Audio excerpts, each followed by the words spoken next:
मिसाल के तौर पे कहते हैं कि कार्ब्स को कम लें, बंद ना करें। जी जी जी कार्ब्स भी होने चाहिए, ठीक है। अब तो मतलब बैलेंस आपकी डाइट होनी चाहिए है। जिसमें प्रोटीन भी हो, विटामिन्स भी हो, कार्ब्स भी हो, जी सारे न्यूट्रिशंस होने चाहिए। लेकिन वो क्वांटिटी जो है वो मैटर करती है कि आप कितने कार्ब्स ले रहे हैं, कितने जी प्रोटीन ले रहे हैं, कितने विटामिन्स ले रहे जी हैं, जी ऐसे ही जी है। तो कौन कौन से सोर्सेज हैं जहाँ से हम कार्ब्स कंज्यूम कर रहे हैं डेली रूटीन में, जी जी जी और कौन कौन से हमारे प्रोटीन सोर्सेज हैं, और कौन से हमारे विटामिन सोर्सेज हैं जो हमें जो है वो इस्तेमाल करने चाहिए, खाने में ऐड करने चाहिए, तो हमारा एक कहते हैं हेल्दी और और पूरा कंप्लीट रिच मील हो कंप्लीट मील हो जाए कि बिल्कुल जिसमें हमारी सारी ज़रूरियात जो है वो जिस्म की पूरी हो रही हो। तो वो कौन कौन से, कुछ सीधा सीधा बताइए। देखिए कार्बोहाइड्रेट्स के बैड सोर्सेज ही मैं बोलूँ कि कोई बेहतरीन सोर्स नहीं है, जिसमें रोटी है, चावल है, ब्रेड, व्हाइट ब्रेड को खत्म कर दें अपने घरों से। अच्छा, मैं वाइट तो ब्रेड व्हाइट भी ब्रेड खत्म, के बहुत अगेंस्ट हूँ। पाए भी खत्म, निहारी भी खत्म, कर दें चाय भी खत्म, खत्म हो आप गई, हेल्दी वाइट होंगे। ब्रेड भी खत्म और हो गए। इवन हुनैन भाई, मुझे पायल्स हो चुका है सिर्फ इसलिए क्योंकि मैंने ब्रेड यूज करती थी नाश्ते में। अब मुझे 2 साल हो गए, मैं ब्रेड नहीं खाती।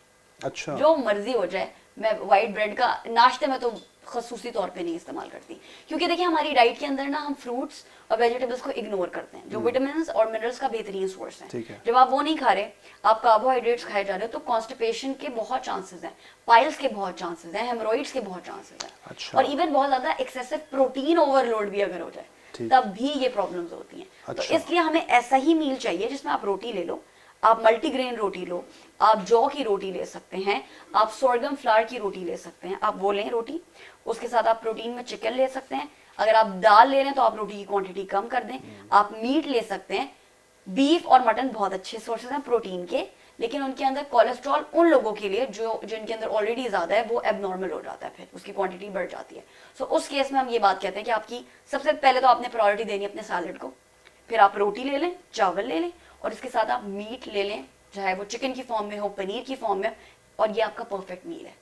इस मील के साथ ही आप कोई फल लेना चाहते हैं आप ले लें, वरना आप ब्रेकफास्ट के अंदर भी कोई एक एप्पल ले सकते हैं, गुआवा ले सकते हैं, एक छोटा बनाना ले सकते हैं, और यही चीज आप अपने इवनिंग में भी रिपीट कर सकते हैं। राइट। तो ये एक परफेक्ट मील है। अच्छा। चिकपीस बहुत अच्छा सोर्स है प्रोटीन का। ठीक है। काले चने बहुत अच्छा सोर्स है।